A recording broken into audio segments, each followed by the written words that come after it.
প্রিয় দর্শক, দেশে বিদেশে যে যেখান থেকে দেখছেন সবাইকে স্বাগত জানাচ্ছি এনটিভিতে সরাসরি সম্প্রচারিত অনুষ্ঠান আলোচনা ধর্মীয় অনুষ্ঠান সংলাপ প্রতিদিনে। আমি মুকসিমুল আহসান এবং আমাদের সঙ্গে দুজন অতিথি রয়েছে, তাদের সঙ্গে আমরা শুরুতেই পরিচিত হব। আমার ঠিক বামে রয়েছেন সুলতান মোহাম্মদ জাকারিয়া, যুগ্ম আহ্বায়ক, জাতীয় নাগরিক পার্টি, এবং এরপর রয়েছেন রেজাউল করিম রনি, চিন্তক ও সম্পাদক জবান। আপনাদের দুজনকেই স্বাগত জানাচ্ছি এনটিভির স্টুডিওতে আজকের আলোচনায়। জাকারিয়া ভাই, রেজাউল করিম রনি ভাই, আজকে আমরা যে বিষয়টি আলোচনার জন্য ঠিক করেছি সেটি আপনাদের নিশ্চয়ই দেশবাসীর একটি উদ্বেগের কারণ, জনভোগান্তিরও একটি কারণ। রাজধানী সহ সারা দেশে, বিশেষ করে রাজধানীতে আমরা সেই 5 আগস্ট পরবর্তীতে দেখছি একের পর এক আন্দোলন। আজকেও যদি ঢাকা শহরে আজকেও 2-3টা আন্দোলন, শাহবাগে তো আসলে বলার অপেক্ষা রাখে না, প্রতিদিনই কোনো না কোনো দাবি আদায়ের আন্দোলন থাকে। আজকে মেয়র পদে শপথ দেওয়ার জন্য 24 ঘন্টা আলটিমেটামের একটি ঘোষণা দিয়েছে ইশরাকের সমর্থকরা, এবং দক্ষিণ সিটির সামনে তারা আজকে অবরোধ করেছে। এর বাইরে আপনারা নিশ্চয়ই চোখে পড়েছে সচিবালয়ে কর্মকর্তা কর্মচারীদের যে আন্দোলনটি, সেটি হচ্ছে সরকারি চাকরির অধ্যাদেশ, সংশোধন অধ্যাদেশ 2025-কে কালো আইন উল্লেখ করে তারা এটি করছে। তো জাকারিয়া ভাই, আপনার একটু অনুমতি নিয়ে আমি রনি ভাইয়ের কাছে শুরু করি। রনি ভাই, আপনার কাছে একটু শুরুতেই আমি প্রশ্নটা এরকম করতে চাই যে 2টা প্রশ্ন। প্রথম প্রশ্ন হচ্ছে এত আন্দোলনে লাভ কার, আর 2 নম্বর হচ্ছে এত আন্দোলন কেন হচ্ছে? ধন্যবাদ। যে যেখান থেকে শুনছেন সবাইকে আমার সালাম এবং শুভেচ্ছা, এবং জাকারিয়া ভাই প্রিয় মানুষ আমার, ওনাকেও সালাম শুভেচ্ছা। বাংলাদেশে দেখেন, আমাদের এখানে প্রবলেমটা আমরা বাইরের থেকে দেখতেছি, কিন্তু প্রবলেমের ভেতরে যদি যাই, সমস্যা আমি দেখি এই সরকারের ভেতরে। মানে সরকার প্রপারলি ফাংশন করতে পারছে না। কেন ফাংশন করতে পারছে না? বাইরের প্রেশারের কারণ না, কারণ হলো অভ্যুত্থানের পরে একটা ক্যাওয়াটিক কন্ডিশন থাকবে, এটা খুব স্বাভাবিক, এটাতে অস্বাভাবিকতা দেখার সুযোগ নেই। কারণ দীর্ঘ 15-16 বছরে এরকম একটা আপনার কি বলে ফ্যাসিস্টিক শাসনের পরে যখন সব কিছুর মধ্যে আপাতত একটা স্বাধীনতার আবহাওয়া পান, হ্যাঁ, তো সেখানে তো ধরেন আপনার একটু ক্যাওয়াটিক কন্ডিশন থাকবেই। কিন্তু এই ক্যাওয়াটিক কন্ডিশনটাকে আপনার যদি 2টা দিক থেকে দেখেন, গভর্নমেন্ট কীভাবে ফাংশন করবে সেইটার জন্য যেটা দরকার ছিল সেটা হলো অভ্যুত্থানের শক্তিগুলোর মধ্যে ঐক্য। অভ্যুত্থানের শক্তির মধ্যে যদি ঐক্যটা অটুট থাকে, তাহলে গভর্নমেন্টের ভিতরে হয়তো ধরেন মতপার্থক্য থাকার পরেও তাদের আসলে বিচ্ছিন্নভাবে কাজ করার সুযোগ নেই, কারণ বাইরে একটা প্রেশার আছে, ঐক্যবদ্ধ শক্তি। ফলে অভ্যুত্থানের বয়ানটা এমনভাবে শুরুর থেকে আপনার মানে আপনার তো তৈরি করার চেষ্টা করা হলো যাতে করে রাজনৈতিক দলগুলোর সাথে একটা মুখোমুখি অবস্থা তৈরি হলো। অভ্যুত্থান একদিকে আর অভ্যুত্থানের গাদ্দার আরেকদিকে। একদিক দিয়ে হলো আপনার একদিকে বলতেছে আপনার হইলো যে জুলাইয়ের বাটপার বা জুলাইয়ের গাদ্দার, আরেকদিকে জুলাইয়ের ঠিকাদার। হ্যাঁ, সো এই অবস্থার মধ্য দিয়ে যখন আপনি গেলেন, তখন রাজনৈতিক দলগুলোর মধ্যে একটা অনাস্থার সম্পর্ক তৈরি হলো। এটা হলো ফ্রম ভেরি বিগিনিং এই জিনিসটা তৈরি করা হয়েছে, এবং এটার প্রভাব এবার এই উপদেষ্টা পরিষদ যদি আপনি দেখেন, এই যে এনজিও প্রজাতন্ত্রী বাংলাদেশ সরকার, এনজিও সমাজ মোটা দাগে ব্যতিক্রম বাদে আওয়ামী সমাজ, এবার এই সরকারকে দিয়ে আপনি আওয়ামী লীগকে নিষিদ্ধ করতে বাধ্য হলেন। এনসিপির হাসনাত আবদুল্লাহ এবং অন্যান্য আন্দোলনের শক্তি, মানে বিএনপি ছাড়া বাকি প্রায় সবাই বিএনপি সমর্থন দিয়েছে। বিএনপিও বলেছে আমরা এই প্রক্রিয়ায় চেয়েছি, কিন্তু এইভাবে চাইনি, তারা তারিখ অন্যবাদ, কিন্তু আন্দোলনের মধ্যে দিয়ে এটা করতে হলো।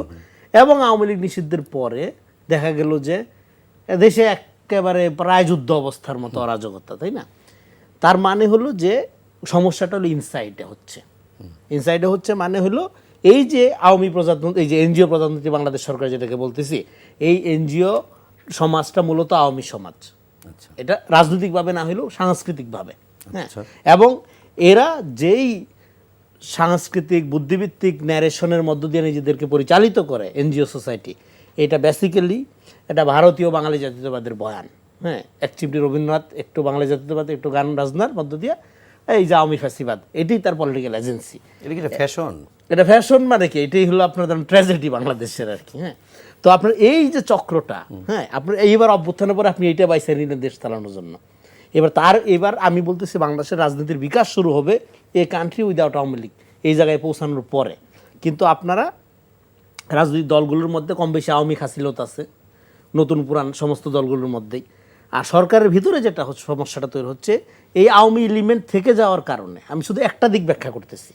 আর ইস্টাবলিশমেন্টের দিক থেকে যদি চিন্তা করেন, তাহলে ধরেন আরও সম্পর্ক আরও খুঁজে পাওয়া যাবে। থাকার কারণে এদের পক্ষে হোলসেল অভ্যুত্থানের স্পিরিট ধারণ করে যেভাবে বাংলাদেশ রাষ্ট্র গঠনের দিকে লিড দেওয়ার কথা ছিল তা না করে তারা সংস্কার, নির্বাচন, মুখোমুখি দাঁড় করানো, সংস্কার প্রক্রিয়াটাকে একটা আমলাতান্ত্রিক প্রক্রিয়ার মধ্যে ঢুকায় ফেলার মধ্য দিয়ে এখানে টোটালি আপনার মিসট্রাস্টটা তৈরি করা হচ্ছে। এখন ঘটনা দাঁড়াচ্ছে কি? ঘটনা দাঁড়াচ্ছে বিএনপি চাঁদাবাজ, এনসিপি দুর্নীতিবাজ, জামাত ৭১-এর শত্রু, ভালোকে নন পলিটিক্যাল এনজিও সরকার ভালো, এর 5 বছর 10 বছর রাখতে চাই। মডেলটা কি? পুরা পলিটিক্যাল প্রক্রিয়াকে সর্বনাশ করে দিয়ে এখানে হামিদ কারজাই মডেল চালু করা। এদিক দিয়ে আপনার আরাকান এলাকায় গৃহযুদ্ধ চলতেছে, ভারত পাকিস্তান সংকট আছে, 7 সিস্টারের ঝামেলা আছে, বাংলাদেশ এমনিতে একটা ভালনারেবল অবস্থার মধ্যে আছে। আপনি যুদ্ধের ফ্রন্টলাইন স্টেট দুই দিক থেকেই, সেইখানে পুরা পলিটিক্যাল প্রসেসকে আন্ডারমাইন করে এই রাজনৈতিক দলগুলো সব আপনার সাধু সেটা বলছি না আমি, এদের অনেক সমস্যা আছে এটা আমরা জানি, কিন্তু রাজনীতি ছাড়া অন্য কোনো কিছু দিয়ে মোকাবেলার চেষ্টা অলওয়েজ ডেঞ্জারাস হয়, অলওয়েজ এটা ভয়াবহ হয়। এখন আমাদের এখানে সেই প্রক্রিয়া চলতেছে। এর মধ্যে দেশি বিদেশি অপিনিয়ন মেকাররা আছে যারা ক্রমাগত একটা সিন্ডিকেটের মধ্য দিয়ে এক একজন এক একভাবে পুরা দেশকে অস্থির করার চেষ্টা করা হচ্ছে। এইখানে জনগণকে নাগরিক হইতে না দিয়ে ফ্যানাটিক করে তুলতেছে। এই ফ্যানাটিক জনগোষ্ঠী দিয়ে তো একটা গণতান্ত্রিক দেশ হবে না। আমাদের আপনার এই অশিক্ষিত বুদ্ধিজীবী অ্যাক্টিভিস্টরা জনতাকে ফ্যানাটিক করে রাখতেছে, রাজনীতিবিদরা এদেরকে জনতা করে রাখতেছে, কিন্তু কেউ নাগরিক করে তুলতেছে না। আমরা বলতেছিলাম 5 তারিখের পরে একটা নাগরিক ভিত্তিক রাষ্ট্র নির্মাণের প্রক্রিয়া লাগবে, যেখানে রাজনীতিটা কি হবে? রাজনীতি হবে দল যার যার রাষ্ট্র সবার। আমার দল পৃথিবীর কিয়ামতের আগ পর্যন্ত কোনোদিন ক্ষমতা না আসলেও রাষ্ট্র আমার সাথে বেইনসাফি করবে না, আমার অধিকার নষ্ট করবে না। এরকম একটা রাজনৈতিক প্রক্রিয়ার মধ্যে আমরা যেতে চেয়েছিলাম অভ্যুত্থানের পরে, কিন্তু দেখা যাচ্ছে অভ্যুত্থানের পরে ক্ষুদ্র ব্যক্তি স্বার্থের কারণে, পার্সোনাল ইগোর কারণে অনেক ক্ষেত্রে গোটা জাতিকে একটা বিরাজনীতিকরণ প্রক্রিয়ার মধ্যে নিয়ে যাওয়া হচ্ছে। সমস্ত রাজনীতি খারাপ, ভালো খালি অরাজনৈতিক লোকগুলো। হ্যাঁ, তো ব্যক্তি স্বার্থ কাদের?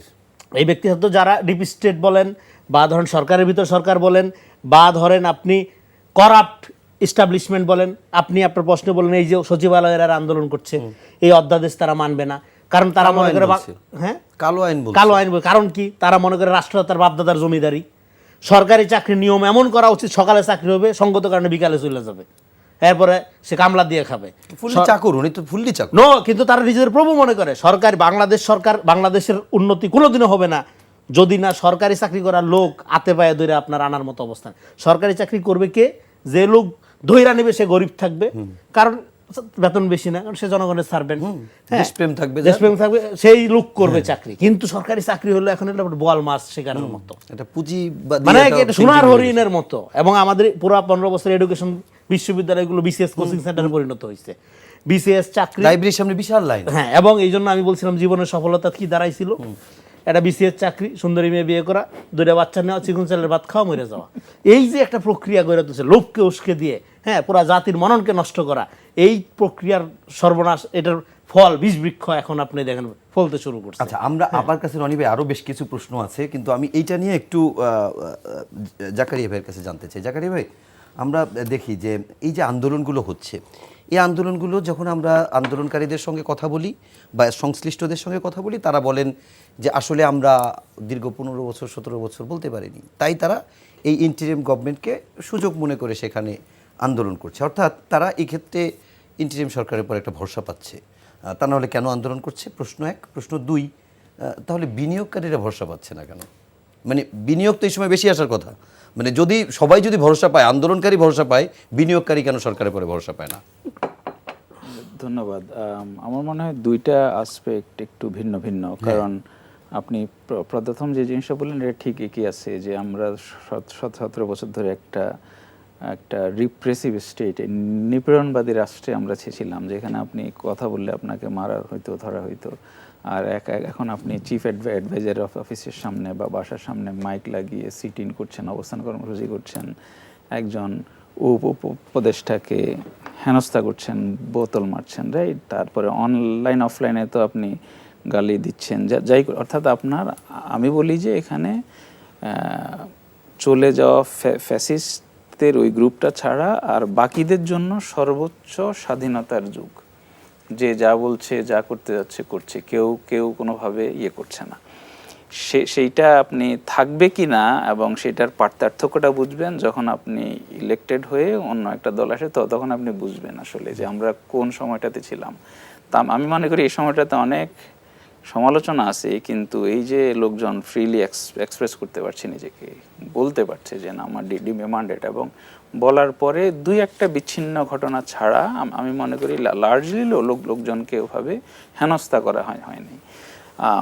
তো এইটা একটা ভালো সিমটম, এবং এইটার খারাপ দিকটা হচ্ছে হ্যাঁ আমি সবাই যখন ভাবছে অ্যান্ড ভাবছে যে না আমি যা ইচ্ছা বলতে পারবো, যার ফলে এখন এইটার যে লিমিটটা, অর্থাৎ আপনি কতটুকু বলবেন না, এইটা বোঝার বিষয়। এখন যেটা বলছিলেন আমাদের রনানী ভাই, যে নাগরিক হওয়া, যে একটা সেন্স অফ সিটিজেনশিপ, এখন মুশকিল হচ্ছে এটা তো একদিনে হয় না।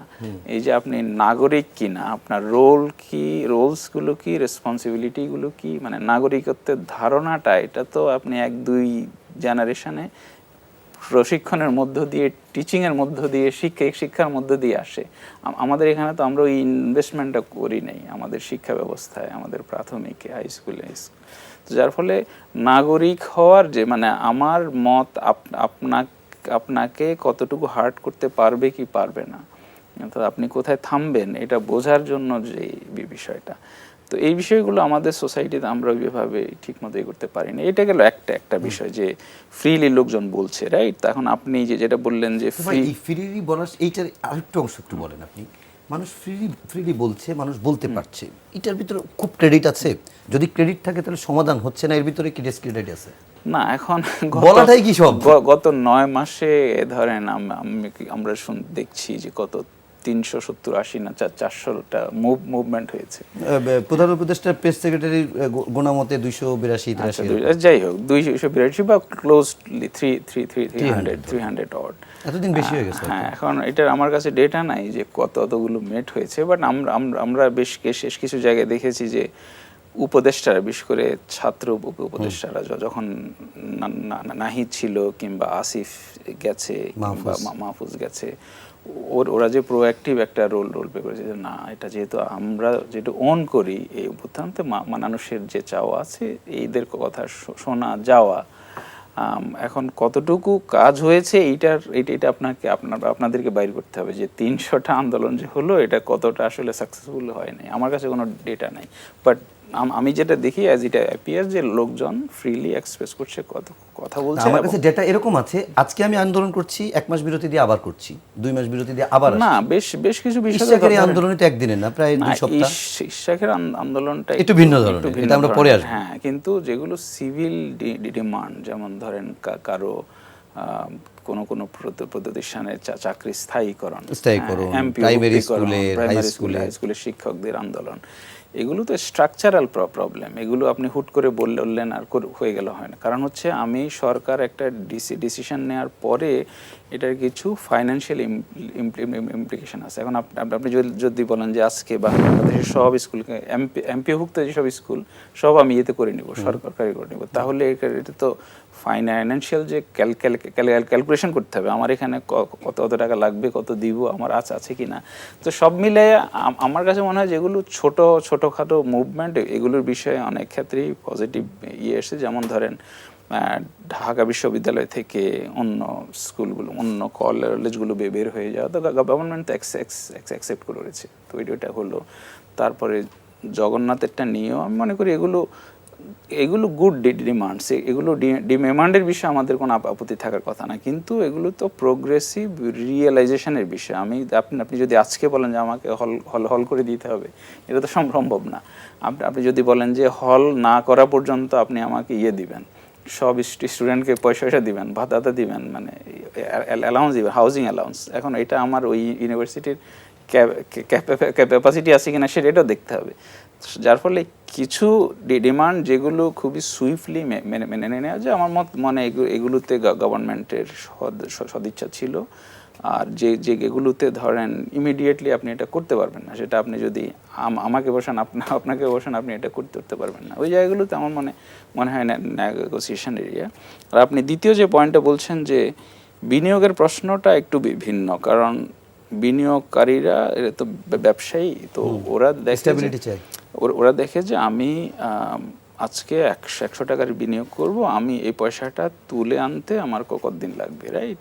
তো একটা রাজনৈতিক গভর্নমেন্ট হলে তার একটা 5 ইয়ার্স একটা ভাবতে পারে যে না ওকে ঠিক আছে, আমার 5 ইয়ার্সের জন্য স্টেবিলিটি, সিমিংলি যে একটা স্টেবিলিটি আমি পাবো, হয়তো নাও পাইতে পারে, কিন্তু একটা আপনি ফোরকাস্ট করার প্ল্যান করা যায়। এই গভর্নমেন্ট তো বলেই নিয়েছে এটা স্বল্পকালীন।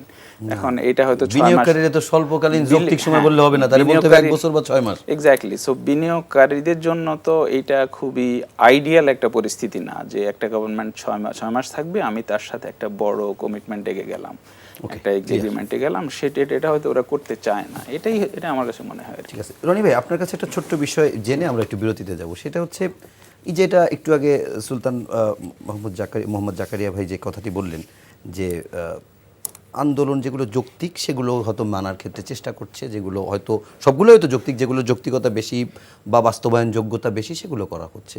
তাহলে 7 কলেজকে বিশ্ববিদ্যালয় করতে হবে, এটা যৌক্তিকতা কি? এরা কি ভর্তি হয়েছিল বিশ্ববিদ্যালয় হবে এই কারণে? আচ্ছা দেখেন, এখানে একটা কথা মনে রাখতে হবে, ফ্রিডম ইজ নট ফ্রি। মানে ফ্রিডমের সাথে অলওয়েজ রেসপন্সিবিলিটি জড়িত। যার রেসপন্সিবল আচরণ করার ক্যাপাসিটি নাই তার কোনো ফ্রিডম থাকা উচিত না। একমত। কারণ ও তো হইলো শিশুই রয়ে গেছে, মানে ও তো সাবালকই না, ওর গ্রুমিংই হয়নি। তো ওরে ফ্রিডম দিলে তো ডিজাস্টার ঘটাই ফেলবে একদম। এটা বাচ্চা ছেলের হাতে আপনি কেরাসিনের বোতল দিবেন না, আগুন ধরে পুরো এলাকা পুরাই ফেলবে। তো এই জন্য রেসপন্সিবল হিসাবে আমাদের নাগরিকরা কি রেসপন্সিবল? নো। আমাদের এই জন্যই তো আমরা বললাম যে আমাদের এখানে যে নাগরিকটা ফ্যানাটিক, এবং এই ফ্যানাটিজমের সুযোগ নেয় কিছু করাপ্ট, কুশিক্ষিত বুদ্ধিজীবী, কুশিক্ষিত আপনার এই ধরনের এই ইস্টাবলিশমেন্ট। এইটার মধ্য দিয়ে দেখেন, শুধু ফ্যাসিজম শুধু ক্ষমতায়ের ব্যাপার না, রাষ্ট্রের ব্যাপার না, পুলিশ অস্ত্রের ব্যাপার না, একটা সমাজও ফ্যাসিস্টিক হইতে পারে, একটা জনকাঠামোর মধ্যে ফ্যাসিজম থাকতে পারে। আপনার হিটলার আকাশ থেকে নাজিল হয় না, বিপুল জনসমর্থনের ভিতর দিয়ে উঠে আসছে। এখানে বিপুল মানুষ শেখ হাসিনাকে অবিকল্প মনে করতো, বিপুল সেই সংখ্যাটা। তার মানে আপনার এখানে মানুষ পলিটিক্যাল না, এরা হলো দলান্ধ। এখানে পলিটিক্স লাগবে আমাদের। এই জন্য 5 তারিখের পরে আমাদের দরকার ছিল কি রাজনৈতিক প্রক্রিয়াকে বেগবান করা, কিন্তু সেখানে আমরা দেখতে পাচ্ছি কি এখনো আবার এই corrupt establishment, political non political establishment যার আপনার ধান্দার কারণে পুরা দেশকে অস্থিতিশীল করে নিয়ে যাচ্ছে। এবং আমি এখানে আজকে আপনার শোর মাধ্যমে সতর্ক করতে চাই, এই পার্সোনাল রেষারেষি হিংসার কারণে যারা রাষ্ট্র ক্ষমতা, দেখেন পাওয়ার স্টেট শুড বি ইম্পার্সোনাল।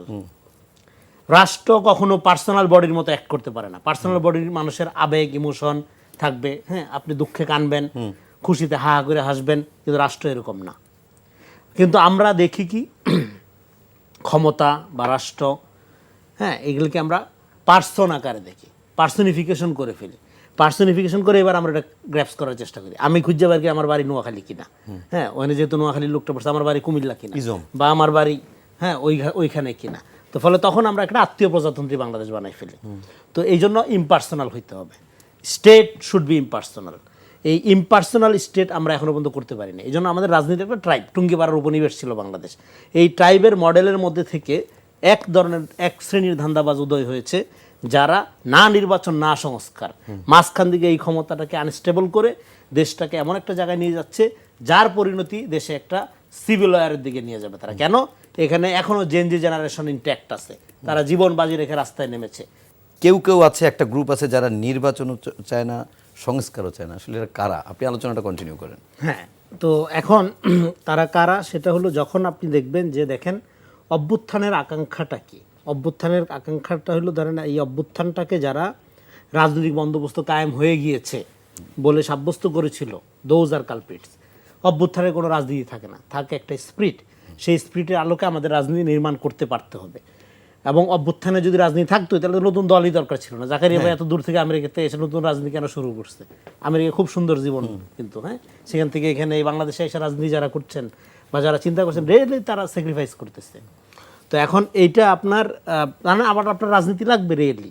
এখন এই রাজনীতিটা করার জন্য আমাদের কি করতে হবে? 5 তারিখে আমরা কি চাই না সেই ঘোষণা আমরা দিছি, সেটা জীবন দিয়ে আমরা প্রতিষ্ঠা করছি। কি চাই সেটা করার প্রক্রিয়া হলো পলিটিক্যাল। সেইটা পলিটিক্যালি ডিসাইড করতে হবে আমি কি চাই, কোন বাংলাদেশ চাই। এই জন্য আমরা বলছি আমরা একটা নাগরিক ভিত্তিক বাংলাদেশ চাই, যেখানে দেখেন আপনার 54 বছরের ফেইলিয়ারটা কি, আপনি পলিটিক্যাল পার্টি বিএনপি জামাত বইলে আপনারা পিটাইয়া মারছে, পিটাইয়া মারাটা একটা প্রায় স্বাভাবিক ব্যাপার ছিল, মানুষ কিন্তু অ্যাক্ট করে নাই। এই যে মানুষ নাইমা আসে নাই, কিন্তু মানুষের নাইমা আসা উচিত ছিল। যেই মানুষ নাইমা আসে নাই সেই মানুষের চৈতন্য নষ্ট হয়ে গেছে, যে তার নিরীহ প্রতিবেশীকে, বাচ্চা ছেলেকে ছাত্রদল করার কারণে, শিবির করার কারণে পিটাইয়া মারা দেখে চুপ ছিল যে জনতা, সেই জনতার মোরাল স্ট্যান্ডার্ড তো খুবই নিম্নমানের একদম। তার মানে তার কিন্তু যখন এটা একটা অরাজনৈতিক মানে অদলীয় নির্দলীয় কিন্তু রাজনৈতিক প্রক্রিয়ার মধ্যে দিয়ে গেল, আপনি নামলেন, আপনার ছেলে নামলো, আপনার ছেলে মরল, এইবার আপনার শিক্ষা হইল। কিন্তু আপনি যদি অঙ্কুরেই আপনি নামতেন যে নো, ছাত্রদল করলে শিবির করলে পিটাইয়া মারা যাবে না, হ্যাঁ, তাহলে কিন্তু আজকে বাংলাদেশের রাজনীতি এই ফ্যাসিবাদের এই যে সামাজিকরণ এই জায়গায় যাইতো না। এখন এই যে জনগণ নামলো না, তাহলে জনগণের সাথে রাজনৈতিক দলগুলোর এই যে ট্রাস্টের সম্পর্ক নির্মাণ করা যায় নাই 54 বছরে, সেটা তো রাজনৈতিক দলগুলোর বুঝতে হবে।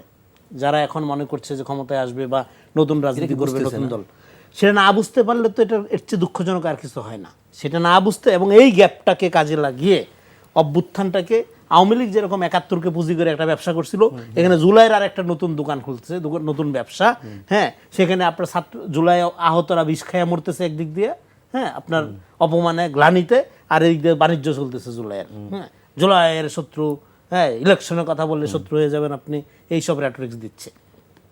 দেওয়ার মধ্যে নিয়ে যাচ্ছে কোন দিকে দেশটাকে, নিয়ে যাচ্ছে এই যে আজকে এত আন্দোলনের কথা বলছেন, অভ্যুত্থানের পরে তো সবার আগে দরকার ছিল একটা দাবি দেওয়া কমিশন করা, যে যার সমস্যা আছে, আচ্ছা তুমি প্রাইভেট ইউনিভার্সিটি সরকারি হইতে চাও বা তোমার এমপিও ভুক্ত হইতে চাও, আগে এখানে লেগে আসো। এখানে প্রসেস জাকারিয়া ভাই যেটা বললো যে এখানে তো চাইলেই আপনি রাতারাতি কিছু করে ফেলতে পারবেন না, হ্যাঁ, একটা সিদ্ধান্ত ধরেন শিক্ষা মন্ত্রণালয়ের একটা সিদ্ধান্তের সাথে অর্থ মন্ত্রণালয়, সংস্থাপন মন্ত্রণালয়, অন্যান্য মন্ত্রণালয়ের বিষয়গুলো জড়িত থাকে, মানে আমলাতান্ত্রিক জটিলতা যেটা থাকে। তো সেইখানে আপনি ধরেন ঠিক আছে, কিন্তু মানুষ তো এটা বুঝবে না, হ্যাঁ, পেটে খিদা থেকে কেউ ভালো কথা শুনতে চায় না, তার ইমিডিয়েট সলিউশন দরকার। তো সেখানে আপনি একটা দাবি দেওয়া কমিশন করেন, সমাজে শত শত দাবি, এগুলো আগে ওই টেবিলে প্লেস হোক, ওইখানে বার্গেনিং হোক, এখানে প্রতিনিধি থাকুক, হ্যাঁ, রাইট। আপনার রাজনীতিটা তো এটা তো বাকিতে রাখলে হবে না। রাজনৈতিক দলগুলো রাজনীতি জিনিস মানে জনতার বিষয়টা বাকি রাখছে, যে আচ্ছা ভোট চাওয়ার সময় নির্বাচন দেন, সোনার হরিণ কিনা দিব, এই দিব সেই দিব, হাতি ঘোড়া দিব, হ্যাঁ, এখনো আপনিও যদি বাকি রাখেন তাহলে তো হবে না। আপনি অভ্যুত্থানের সরকার, আপনি ইমিডিয়েট জনগণের পাশে গিয়ে দাঁড়াবেন, ইমিডিয়েট অ্যাক্ট করবেন, ফিলান্থ্রপি অ্যাজ পলিটিক্স যেটা আমরা বলছি। একটু তাত্ত্বিক প্রশ্ন করি, এই যে সরকারি কাজগুলো করবে, এই যে কথাটা আপনি বললেন, ধরেন অনেক বড় বড় কাজ করলে রাজনৈতিক দলগুলো তো তারা প্রতিশ্রুতি দিতে পারবে না, আমরা সমাধানে সরকারে সেগুলো করব, তো সে কারণে তারা কি আপনার এই দাবিগুলো আরও বেশি মানে মানে কি বলে তাপ দিচ্ছে? না, এই দাবি দেওয়ার মধ্যে কতগুলো জেনুইন কারণ আছে, জেনুইন সমস্যা আছে, যেগুলো একদম স্ট্রাকচার, যেটা জাকারিয়া ভাই অ্যাড্রেস করছে। আবার কতগুলো হলো দাবি দেওয়া লিগও তো আছে। কারণ আপনি দেখেন এখন বাংলাদেশে আপনি কোন অবস্থায় আছেন, আপনি বাংলাদেশে আছেন একটা লেট ফ্যাসিজমের মধ্যে, ফ্যাসিজম উইদাউট শেখ হাসিনা। আপনার সমস্ত কিছুর এই আমলারা, এই যে দেখেন আমলাদের, এই যে আমলারা এখন আন্দোলন করছে। আপনার পোর্টের নিয়ে একটা ইস্যু আছে, পোর্টের ইস্যুটা, আচ্ছা পোর্টে তো একটা সিন্ডিকেট আছে, পোর্টে তো একটা লুটপাটকারী একটা বিশাল দীর্ঘদিনের একটা সিন্ডিকেট, এই সিন্ডিকেটও ভাঙতে হবে, আবার সার্বভৌমত্ব রক্ষা হয় এরকম একটা জিনিসও লাগবে। এখন সিন্ডিকেট ভাঙার কথা বলে আপনি বিদেশিদের দিয়ে দিবেন, বিদেশিরাই ভালো, সেটাও যেমন কাজের কথা না, আবার সিন্ডিকেটের হাতেই এটা থাকলে ভালো, সেটাও কাজের কথা না।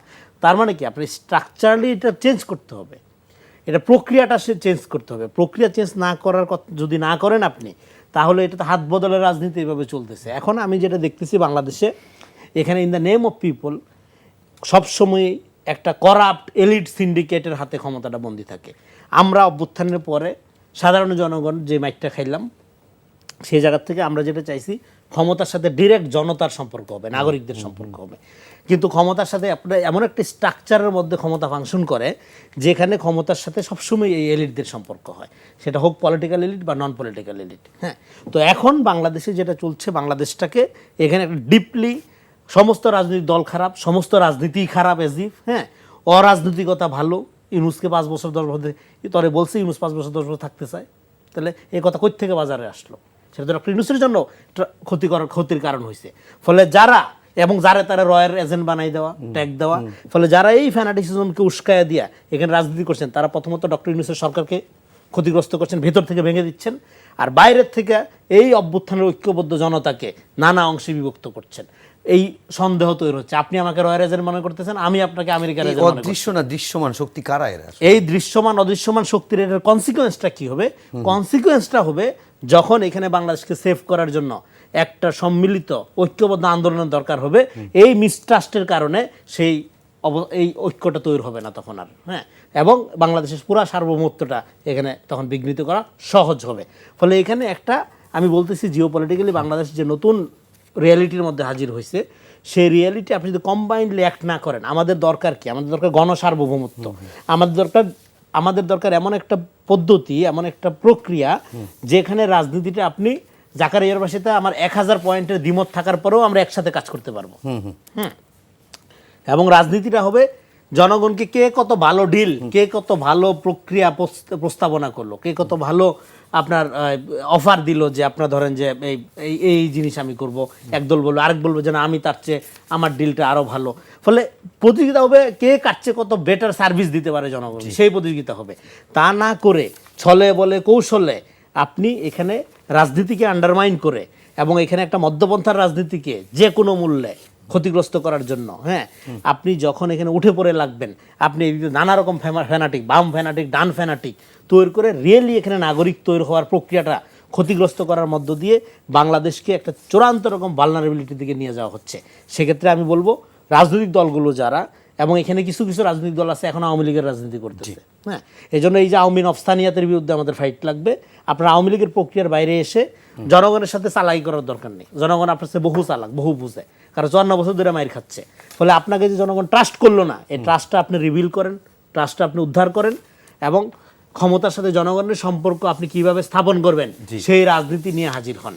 ওকে, আমরা একটু সুলতান মোহাম্মদ জাকারিয়া ভাই, আপনার কাছে যে বিষয়টা জানতে চাই সেটি হচ্ছে, আজকে আপনার নিশ্চয়ই চোখে পড়েছে যে কিছুক্ষণ আগে আজকে সেনাবাহিনীর পক্ষ থেকে একটি ব্রিফিং করা হয়েছে। সেই ব্রিফিংয়ে বলা হয়েছে সরকারের সাথে সেনাবাহিনীর কোনো মতবিরোধ নেই, সেনাবাহিনী সরকারের নির্দেশনা মেনেই কাজ করছে, এবং একসঙ্গে বলা হয়েছে যে মানবিক করিডোর স্পর্শকাতর সার্বভৌমত্ব ইস্যু সেনাবাহিনী আপোষহীন। আমার এটা পয়েন্ট না, পয়েন্ট হচ্ছে তারা আরেকটা হুঁশিয়ারি দিয়েছে, যারা মব সৃষ্টি করে বিশৃঙ্খলা করতে চায় তাদের বিরুদ্ধে কঠোর ব্যবস্থা নেবে সেনাবাহিনী। আমি তিনটা বিষয়কে একসাথে একটু সিঙ্ক করি।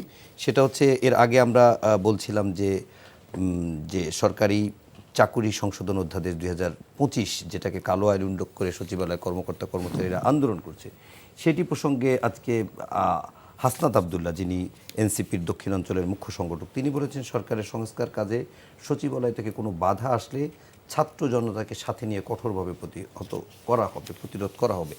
আমি একটু মিলায়ে বললাম এই কারণে, মব আর আন্দোলনের মধ্যে পার্থক্যটা কি? এটা একটা ভালো প্রশ্ন এবং বড় প্রশ্ন। মানে লাইনটা আপনি কোথায় ড্র করবেন? মবটা কি আর আন্দোলন? আমি একটু জানতে চাই, আপনি যেহেতু একজন তাত্ত্বিক মানুষ। না, আমি তাত্ত্বিক না, বাট আমি আমার বোঝাপড়া থেকে আমি চেষ্টা করতে পারি। আমি এটা রনিবের কাছ থেকে, হ্যাঁ, এক্স্যাক্টলি, আমার মতে আমরা দুইজনে একটু চেষ্টা করা উচিত যে এটার ফাইন লাইনটা কোথায় আমরা ড্র করব, যে কোনটা মব, কোনটা আন্দোলন, মানে লেজিটিমেট আন্দোলন, বৈধ আন্দোলন। কারণ আপনি যদি এটাকে ডিফাইন না করেন যে মব বলতে আপনি কি বোঝাচ্ছেন, তাহলে তো সব আন্দোলনই তো ইফেক্টিভলি মব। মানে কারণ লোকজন একত্র হচ্ছে, জড়ো হচ্ছে, আপনার উপর চাপ সৃষ্টি করছে, সেটা তো মানে আপনি যদি এভাবে ডিফাইন না করেন। এখন আপনাকে আমাকে আগে, আপনি উত্তর জানার আগে আপনাকে করতে হবে যে আসলে মব বলতে আপনি কি বোঝাচ্ছেন। কারণ আমার কাছে যদি আমি ধরেন আরো একটু সহজ করে দিই, আজকে এনসিপির মুখ্য সংগঠক যে কথা বলছেন, একজন রাজনীতিবিদ, উনি বলতেই পারে, কিন্তু উনি যেহেতু জুলাইয়ের অভ্যুত্থানের একজন পক্ষের শক্তির লোক, নেতৃত্ব দেওয়ার লোক, ওনার পক্ষ থেকে সরকারের ভেতরেও উপদেষ্টা আছে। আমরা কি ওনাদের মতো যারা ফিগার আছে তাদের কাছ থেকে এরকম রাস্তায় জনপ্রিয় কথা অবশ্যই ওনারা বলতে পারেন, কিন্তু এগুলো সমাধানের জন্য আসলে কোনো উদ্যোগ নেওয়া হয় কিনা? হাসনাতকে কেন রাস্তায় নেমে আওয়ামী লীগকে নিষিদ্ধ করা হলো, করতে নামতে হলো? কারণ আমরা তো 5ই আগস্টের পরেই গত প্রায় 9 মাস ধরে আমরা তো বলে যাচ্ছি যে না, এই দলটা ফ্যাসিস্ট, এবং এই দলের মধ্যে কোনো আপনি দেখেন নাই, কোনো ধরনের রিগ্রেট নাই, রিপেন্টেন্স নাই, যার ফলে সবাই দিক থেকে, ইভেন আমরা যারা এদের সাথে ডিল করি বিভিন্ন ধরনের ডিপ্লোম্যাটদের সাথে, ওরাও বেসিক্যালি সেম কোয়েশ্চেন আস্ক করে। ওদের মধ্যে তো কোনো চেঞ্জ নাই। সো যার ফলে ডিপ্লোম্যাটদের মধ্যেও যেসব লোকজন এক সময় বলতো যে তোমরা how you deal with Awami League, না তখন এই কোয়েশ্চেনগুলো যখন আসতো যে এই দলের মধ্যে তো কোনো প্রায়শ্চিত্ত নাই, কোনো বোধ নাই যে এরা এই যে হাজার হাজার লোককে মারলো, গুলি করলো, শেখ হাসিনা এখনো বলছে যেটা কম হয়ে গেছে, আমি আরও মারতে পারতাম, তাই না? তো এই যে এদের এন্টাইটেলমেন্ট যে আমার ক্ষমতা, আমি আরো কয়েক লাখ লোককে ইচ্ছা করলে মারতে পারতাম, অ্যাজ ইফ যে 1000 এনাফ না, 1400 এনাফ না, 30,000 লোক গুলি খেয়েছে এটা এনাফ না, এই যে বোধটা, এটা আমি মনে করি আওয়ামী লীগ নিষিদ্ধ করার যে দাবি, এই দাবিটাকে আরো শক্ত করেছে। কিন্তু সরকারের মধ্যে, এবং আমরা তো দেখেছি, এবং আর্মির একটা অংশের মধ্যে, আমি নাম বলবো না, তারা চেয়েছে যে আওয়ামী লীগ নিষিদ্ধ না হোক। হ্যাঁ, এবং আপনারা জানেন যে রিফাইন্ড আওয়ামী লীগ বলে একটা বাজারে একটা আলোচনা এসেছিল যে রিফাইন্ড আওয়ামী লীগ করে। এখন রিফাইন্ড আওয়ামী লীগ কি জিনিস এটা আমরা দেখি নাই আর কি। আওয়ামী লীগের এটা হলো ভালো শয়তান এবং খারাপ শয়তান। এখন ওই হান্না আরেন্টের যে এখন আর্গুমেন্ট, এই যে ভালো শয়তান এটা কারা, এটা তো আমরা দেখি না। এরা না বের হইছে, না বলছে যে আওয়ামী লীগের এই কাজগুলো আমরা ডিজোন করি, আওয়ামী লীগ খারাপ করেছে, এরকম তো আমরা দেখি না। যার ফলে কোত্থেকে এটা রিফাইন করবে না করবে এই ধরনের একটা কাজে আবার রাষ্ট্রেরই একটা অংশ যারা suppose to be the servant of the republic, সে এমন বিষয়ে মত দিয়ে আরম্ভ করলো।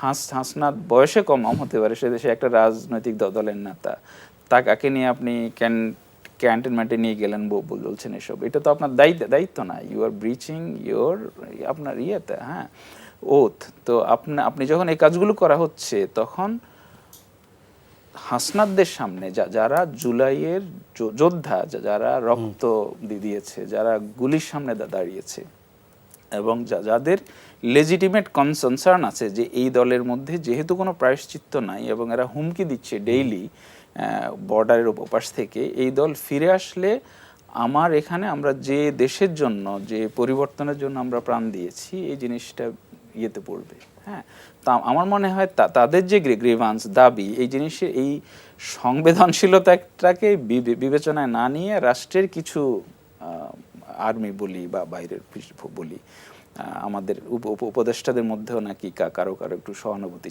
ছিল। তো এই লোকগুলো যখন বিষয়টাকে ডিলে করছিল, তো আমার মনে হয় এটা তো মব বলার কোনো কারণ নেই। এটা আমার জুলাইয়েরকে যদি আমি অন করি, আপনি অন করেন, এটা আপনার আমার জন্য একটা দাবি। এটা এখন এটা আপনি হয়তো বলতে পারেন যে ওরা কি শাহবাগে গেলে ভালো হইতো, নাকি যমুনায় গেলে ভালো হইতো, না অন্য কোথাও, but the demand was legitimate ওই গ্রুপটার কাছে, কারণ আমরা 5ই আগস্টের আগে ফিরে যেতে চাই না। হ্যাঁ, তো এই জন্য এখন এটাকে তো আপনি মব বলা কি না, আই ডোন্ট নো। আর সচিবালয়ে যে ঘটনাটা হইলো এবং এনবিআর নিয়েও যে ঘটনাটা হইলো, এইসব বিষয়ে আমি মনে করি যে কোনো গভর্নমেন্টের, এই সরকার না, এবং যে কোনো দেশে, যে কোনো রাষ্ট্রের জিরো টলারেন্স শো করা উচিত। You are the servants of the republic. You are the servants of the republic. আমি যে কোনো কারণেই হোক, টাইম স্পেস উইথ ঐতিহাসিক প্রেক্ষাপটে আমি আসছি, আমি এখন দেশের দায়িত্বে আছি, আমি দেশের স্বার্থে আমি কিছু সিদ্ধান্ত নিচ্ছি। You are the part of the executive branch, আপনি এক্সিকিউট করবেন। আপনি যদি আমার অথরিটিকে কোয়েশ্চেন করেন যে মানছি না আমি, যে কারণে এই আইনটা হলো এখন, যে সরকারি কর্মচারীদেরকে এত সময়ের মধ্যে আপনি ইয়ে করে দিতে পারবেন, this is precisely because of this, যে কারণ যে আন্দোলনটা করছে এখন এরা, এবং এইটা আরো আইনটাকে জাস্টিফাই করলো যে এটা তো আপনার কাজ না, এটা আপনার ম্যান্ডেটও না। আপনি অ্যাসোসিয়েশন করেন আপনার ওয়েলবিং নিয়ে, আপনি কত টাকা প্রভিডেন্ট ফান্ড পাবেন, কিন্তু আপনি তো সরকারের অথরিটিকে যখন আপনি চেঞ্জ করবেন, ইউ ব্রিচ ইউর ওথ, এবং you are suppose to be sacked আর কি। এটা আমরা জনতার আদালত ওই সময় দেখছিলাম, এখন জনতার মঞ্চ, হাসনা যে জিনিসটা বলছে, আমি তার দল না করলেও আই শুড সাপোর্ট দ্যাট। কারণ হচ্ছে এটা তো আপনি করতে পারেন না। এরপরে আমাদের আর্মি চিফ সাহেব একটা ইলেকশনের ডেট দিয়ে দিলেন ডিসেম্বরের মধ্যে। It's a clear breach of his oath. মানে he can not do that. Zakaria ভাই, আপনার কাছে জানতে চেয়েছিলাম যে আসলে আপনার দ্বৈত নাগরিকত্ব আছে কিনা। খুবই ব্যক্তিগত প্রশ্ন, যে কারণে ছোট্ট করে উত্তর দেবেন। এবং আপনি দেশেই বেশি থাকেন না বিদেশে থাকেন বেশি, এবং একটু সাথে তাসনিম যারাও কি কোন দেশের নাগরিক? আচ্ছা, ধন্যবাদ। এটা ঠিক আছে। আমরা যেহেতু রাজনীতি করতে আসছি, আমাদেরকে তো প্রশ্ন এটা ফেস করতে হবে। আমি দ্বৈত নাগরিক না, আমার ওখানে রেসিডেন্সি আছে, সো আমি ওখানে থাকি, আমি কাজকর্ম করতে পারি, কিন্তু আমার ওখানকার পাসপোর্ট নেই। আমি দলে যোগদানের পর থেকে আমার মনে হয় বেশিরভাগ সময় আমি দেশেই থেকেছি। আমি বলবো যে 2/3 টাইম আমি দেশেই থেকেছি, বাট আমি ওখানে আমার যাওয়া আসা আছে। ওখানে তো ভালো একটা ইয়ে রেখে তারপরে দেশে আসলেন এই পচা হ্যাঁ, রাজনীতিতে। না, এটা তো খুবই, এটা সত্য। আপনি যদি if you prefer personal privileges and life style, যে আমি কীভাবে থাকবো, কোথায় থাকবো, মানে আমার কমফোর্টটা আমি দেখি, তাহলে তো ওয়েস্ট ছেড়ে আপনার এখানে আসার কোনো ইনসেন্টিভ নাই। অনলি ইনসেন্টিভ আছে, হ্যাঁ, আপনি যদি দুইটা, একটা হচ্ছে হ্যাঁ আপনি যদি রিয়েলি কমিটেড যে না আপনি দেশের জন্য কাজ করবেন, আর এটা হচ্ছে যদি আপনার অন্য কোনো ইন্টেনশন থাকে, রাইট, সেটা আমি আর বলছি না, কিন্তু আপনার you have to be highly motivated either way. হ্যাঁ, তো আমার কাছে মনে হয়েছে যে আমি দেশের প্রশ্নে আমার সবসময় কাজের ইয়ে ছিল, এবং এই গভর্নমেন্টের আমি মনে করি half of the advisers I have work closely personally. কিন্তু আমি গভর্নমেন্টকে সার্ভ করাচ্ছে, আমার কাছে মনে হয়েছে যে ইয়াং ছেলেদেরকে গ্রুমিং করা এবং তাদের সাথে থাকা এবং জুলাইটাকে প্রোটেক্ট করা, সেটাই আমার কাছে মনে হয়েছে আমার তাসনিম যারা ব্যাপারটা যদি একটু আমি মনে করি এটা ওর পার্সোনাল। আচ্ছা, আপনি এমনি জানা আছে কিনা সেটা আমি জানি না। ওকে, ঠিক আছে। আমরা একটু রনি ভাই, আপনার কাছে সেই প্রশ্নটা, কারণ আমার এটা নিজের একটু জানার আগ্রহ যে আমি আসলে কোনটাকে আন্দোলন বলবো, কোনটাকে মব বলবো। সেটা 2013 সালের শাহবাগ বলি আর 25 সালের শাহবাগ বলি, আর যমুনার সামনের আন্দোলন বলি, আর চল রাজুতে আয়, চল যমুনায় আয়, বা দেশের বাইরেও বিভিন্ন জায়গায় একজনের ধরে এনে তারপরে জেলে দিয়ে দেওয়া, এরকম বিভিন্ন রকম দেখছি। কোনটাকে আমি আন্দোলন বলবো? এটা খুবই গুরুত্বপূর্ণ। দেখেন, মব আর রাষ্ট্র একসাথে চলতে পারে না কখনোই। কিন্তু সন্ত্রাসের বিরুদ্ধে সন্ত্রাস, অলওয়েজ ন্যায় যুদ্ধ। তারপরে ধরেন আপনি বিপ্লব, অভ্যুত্থান, এগুলোতে যখন ভায়োলেন্স টাইলেন্স হয়, এগুলোকে আপনি মব বা ধরেন ভায়োলেন্স বা সহিংসতা আকারে দেখার সুযোগ নেই। এগুলোকে বলে ইমানসিপেটরি ভায়োলেন্স, মুক্তিকামী সহিংসতা। ধরেন একদল সন্ত্রাসী আসলো এখানে, স্টোরের মধ্যে ঢুকলো, তাদের হাতে অস্ত্র, এবার আমিও যদি অস্ত্র নিয়ে প্রতিরোধ করি, আমি কিন্তু সন্ত্রাস করলাম না, আমি হলো প্রতিরোধ করলাম, আমি ন্যায় যুদ্ধ করলাম, কিন্তু অস্ত্র কিন্তু আমার হাতে। এখন দূর থেকে যদি একজন ছবি তুলে দেয়, এই যে ওনার হাতে অস্ত্র দেখা গেছে, হ্যাঁ, তাহলে ওর হাতেও তো অস্ত্র। তো এই যে ফলে আপনার এইটা হলো, এটা প্রশ্নটা হলো বেসিক্যালি এথিক্যাল পজিশনের কোশ্চেন। কিন্তু আপনি যেটা বলছেন সেটা তো যুদ্ধ আর মবের ভিতরে পার্থক্য।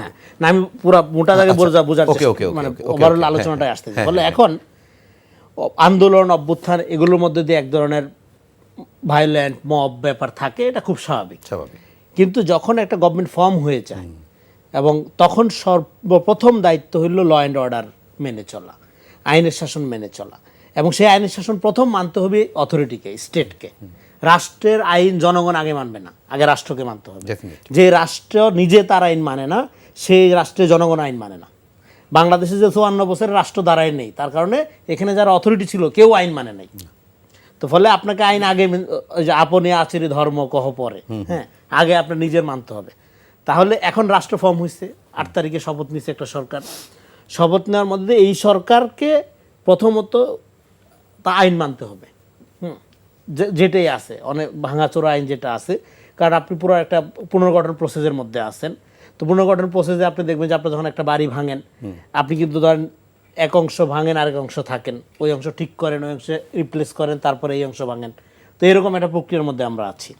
তো সেই প্রক্রিয়ার মধ্যে থাকা অবস্থায়ও আপনাকে আইন মানতে হবে, এবং যখন আপনি আইন মানবেন, রাষ্ট্রের কথা বলছে, রাষ্ট্র নিজেকে আইন মানতে হবে, তখন অ্যাট দ্য সেম টাইম এই মব আর চলবে না। মব চলবে না, কারণ এই মব যদি এভাবে চলতে থাকে, তাহলে এখানে আমরা যে অবস্থা দেখতেছি, এই ফ্যানাটিসিজমকে কাজে লাগিয়ে এন্ড অফ দ্য ডে এটা একটা গৃহযুদ্ধের দিকে নিয়ে যাওয়া সম্ভব হবে, যারা নিতে চায়। যারা এখানকে স্ট্যাবিলিটি ধ্বংস করতে আমি চায়। ছোট্ট একটা প্রশ্ন করবো এর সঙ্গেই, যেহেতু আজকে সেনাবাহিনীর পক্ষ থেকে এই কথাটা বলা হলো যে মব আর সহ্য করা হবে না বা মব সৃষ্টি করতে দেওয়া হবে না, এক ধরনের হুঁশিয়ারি দেওয়া হলো, তার মানে কি, মানে এখনো এতদিন কেন চলছে? না, এখন কথা হলো এই যে ধরেন আন্দোলন, এবার যে ন্যায্য দাবি দেওয়াগুলো, সেই ন্যায্য দাবি দেওয়াগুলো তো আপনি মব বলতে পারেন না, এগুলোর কথা বাদই দিলাম, যদিও এটা আপনি ব্যাখ্যাটা দেন ওটা আমি পরে জিজ্ঞেস হ্যাঁ। করি। তো ফলে এখন এখানে সেনাবাহিনী তো শুরু থেকে, অভ্যুত্থানের পরের থেকে তো সেনাবাহিনীর দায়িত্বে আছেই। জি, হ্যাঁ, সেনাবাহিনী তো এখনো ব্যারাকে ব্যাক করে নাই, ফলে কিন্তু এটা আইন শৃঙ্খলা পরিস্থিতি এখনো স্বাভাবিক হয়নি। এখন আইন শৃঙ্খলা স্বাভাবিক হয় নাই, কিন্তু যতখানি আছে সেটার জন্য তো সেনাবাহিনীর থেকে আপনি একটা ধন্যবাদ দিবেন। এবং এই অভ্যুত্থানের পার্ট তো সেনাবাহিনীও, এটা তো ছাত্র জনতা সেনা সবারই সম্মিলিত অভ্যুত্থান। সেনাবাহিনী যদি এখানে ধরেন সিদ্ধান্তটা এরকম না নিয়ে অন্যরকম সিদ্ধান্ত নিত, তাহলে এটা ডিফারেন্ট, এটা তো আমাদের লম্বা সময় যুদ্ধের দিকে চলে যেতে হইতো। তাহলে বাড্ডায় যে লোকটা মারা গেল বিএনপির নেতা, এটার দায় আমি কাকে দেবো? যেটাও ডেফিনেটলি সরকার দায়ী। আপনি ওই যে পিটায় হত্যা করার কথা বলছেন, যে না, গুলি করছে, আর পিটাই হত্যাটা হচ্ছে মনে হয় বাড্ডা একটা গুলি, তো ডেফিনেটলি আপনার আইন শৃঙ্খলা, তার মানে কি আপনি ল অ্যান্ড অর্ডার ঠিক করতে পারেন নাই, ঠিক করতে পারার জন্য যা যা করা দরকার ছিল আপনি করতে ফেল করছেন। ফেল করার জন্য আপনি তো সহযোগিতা নেন নাই অভ্যুত্থানের সম্মিলিত শক্তি, পলিটিক্যাল পার্টি, ছাত্র জনতা, নতুন পার্টি, হ্যাঁ, সম্মিলিত তার মানে ঐক্য প্রক্রিয়াটা ওয়ার্ক করে নাই।